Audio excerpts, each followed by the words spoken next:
coin phrases that we use in AI. And so if you have an AI mindset, you're trying to solve a problem, think in AI. When you start to think in AI to solve your problem or help you solve it or enhance that problem solving, you're going to come out ahead. When you're talking with your boss, when you're talking with a customer, you're going to be able to use AI to help you and to use AI as your thought partner. So I always call it, AI is my thought partner. Some people call it an assistant. I like to call it my thought partner. I'm the leader and they're the thought partner helping me problem solve. And then minimize risk. If you understand AI's impact on the job market and you adapt to AI, you're minimizing your risk of becoming obsolete. Whether you're a small business owner or you own a company and you're leading a team. You want to minimize your risk, not only as that employer, providing AI with guardrails on it, and also want to bring that skill set to the table. So before we get into it, a little bit about me. Now that everyone has introduced themselves, my name is Sherry Coptis, and I am a certified Chief AI Officer, and I'm also a certified Chief AI Marketing Officer.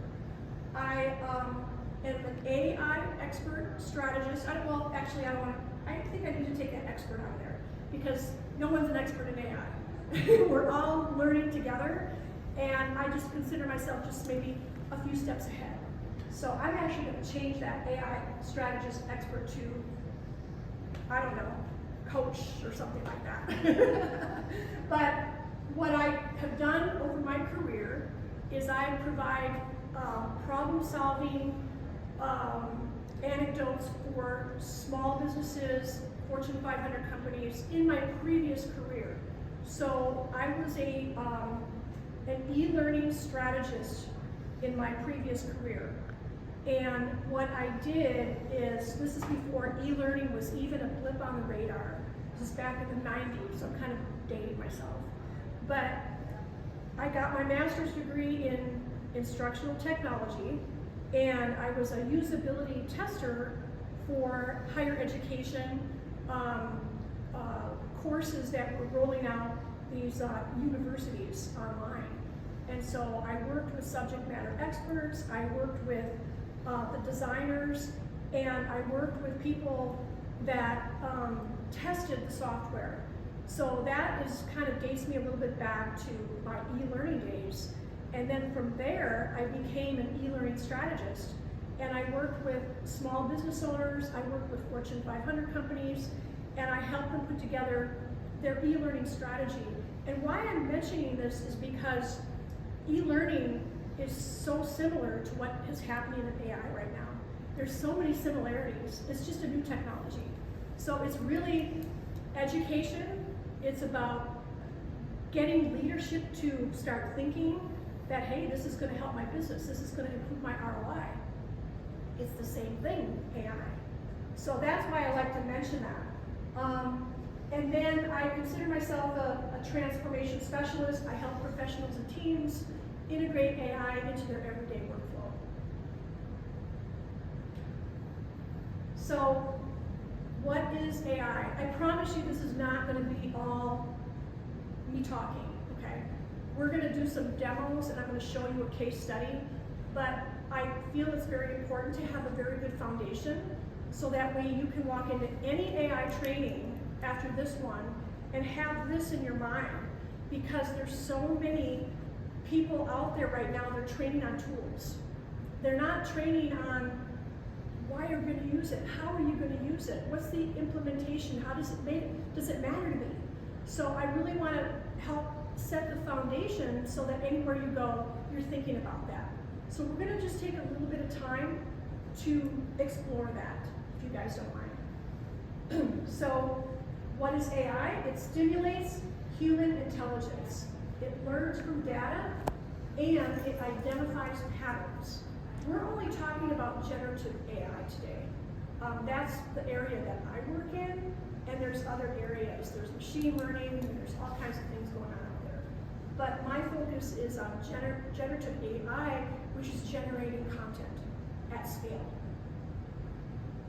Also AI, it can automate tasks, and it's getting better and better. Automating tasks. We're seeing more and more automation come out where it's not just one step in the workflow. It's several steps, and it's taken it out to all these different levels. And those are going to be what we're going to be seeing in the future, considered AI agents. But we're not quite there in terms of, like we were talking earlier, pushing a button and it just goes. We're not quite there. Where it manages your operations, it manages your HR, it manages your finance, we're just not there. But it's coming. It's coming in every single vertical of a business. Enhances productivity. AI provides insights that improve efficiency. I think we all recognize that. And I'm going to show you in the demo today how it really does. It's pretty amazing what it can do. So here's where we get a little interactive. I'd love to hear. Maybe we could go have a conversation and share your thoughts about AI. And I'd love to understand everyone's level of understanding, how they're using it, if they're using it. If you're not using it, that's fine too. I'd just love anyone to just jump in and offer some. I know, Michael, you mentioned, that you're kind of watching AI. Are you using AI at all right now, or is your company? Well, yeah, the companies, I mean, half of us are in some one way, shape, or form in the insurance industry. Insurance industry has been tracking data and have been preparing for this for decades, if not more, if not longer. I was in a session yesterday talking about auto tech and what's happening in the auto industry, insurance-wise, based off of all the data that AI is collecting and how it's projecting and moving the auto insurance industry forward. So from a big picture, when you say AI, a lot of people think about data tracking and what the big conglomerates are doing with it, Big Brother and all that type of thing. But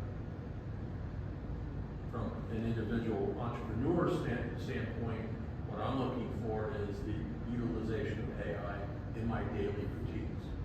And that's where I am just barely scratching the surface. Sure. And that's what I want to learn more about. I mean, life insurance is a big part of life insurance, is pulling on heartstrings and providing scenarios and situations where someone is motivated enough to purchase a life policy.